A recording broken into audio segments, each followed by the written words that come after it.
Hi guys, welcome back to another video. I'm Alex. I'm Sunit and this is Technology Overload. This week's video is all about infrastructure as a service and platform as a service. So I'm going to be asking Alex some questions just to give you guys a bit of a better understanding.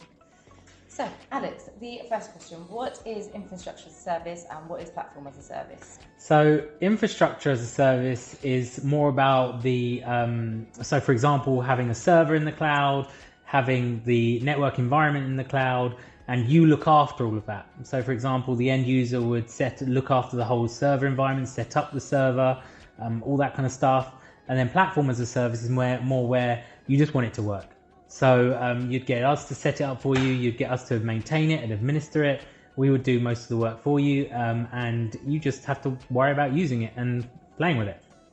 Okay, and then how do we manage customer infrastructure?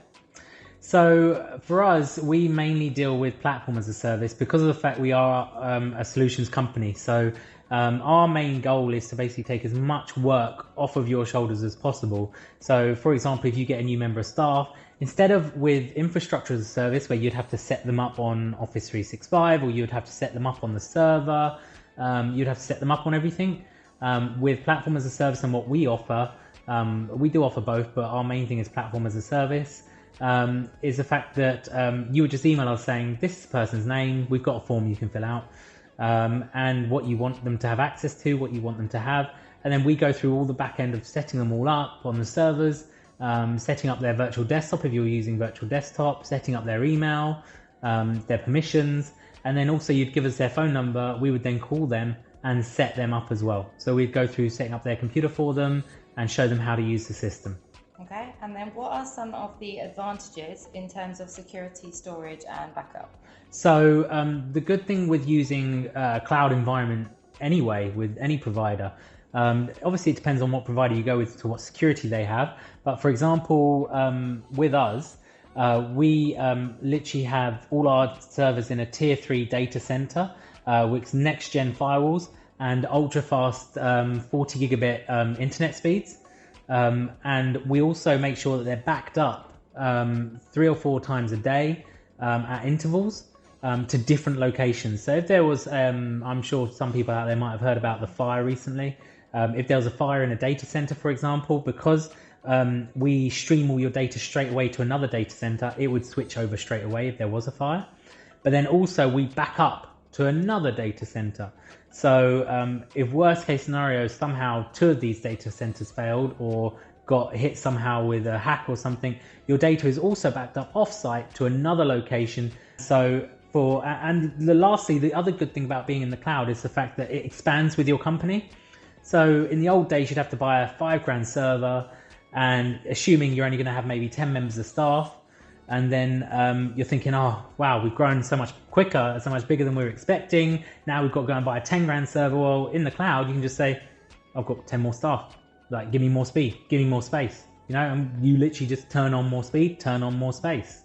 And then finally, would you recommend infrastructure as a service and platform as a service to small businesses? For small businesses, I definitely recommend platform as a service because normally when you're a small business, you have enough to deal with, especially when you're starting out, you have enough to deal with already without having to worry about your IT. And when you've got a new member of staff coming on, you just want them to just work. You don't want to think, oh, I've got to set up this, I've got to set up that, and then you find out you forgot something.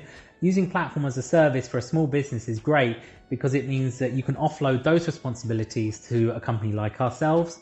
And literally you'll email us saying you've got a new member of staff, and you or someone else here in the building will set these new members of staff up for you.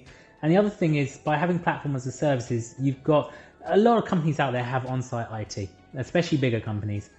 And on-site IT is normally one person on site dealing with your IT. The good thing about using companies like ourselves is the fact that we've got multiple staff here, we've got multiple customers. There's a very high chance if you have a problem, it's not the first time we've seen it. It's a very high chance we've seen it with somebody else already, even that day. We'll get like 20 or 30 calls where some customers have had the exact same problem. By the 3rd call, we're like, yeah, we've seen this. We're on it already. We're dealing with it. It'll be fixed within the next 10, 15 minutes. And we see that a lot. The best bit is we have had some customers turn around to us and say, oh, can't you predict these problems? Now, obviously, to a certain extent, sometimes we can. With some of our customers, they have monitored support on their systems, which means we get alerted if they run out of space and things like that. But when it comes to the cloud environment, it's very difficult to predict that Microsoft are planning on crashing their servers at 12 o'clock today. But as soon as it happens, we will know straight away, and we can let our customers know, by the way, Microsoft had this problem, we're getting it sorted, we're finding a way around it, it'll be fixed within the next 10-15 minutes. We get on it as quick as we can. And that is a good advantage of using a outsourced IT instead of just in-house IT. And we work very well in partnership with in-house IT for bigger corporations. So people who've got multi-site locations. Having in-house IT and outsourced IT means that it's just, you've got the expertise of everyone else, our company, for example. So yeah, platform as a service is definitely something I'd recommend to the end user. Perfect, thank you for that, Alex. I think that's answered most of the questions. As always, if anyone has any more questions or needs any more detail, please feel free to give us a call. Thank you very much, everyone. Bye-bye. Bye.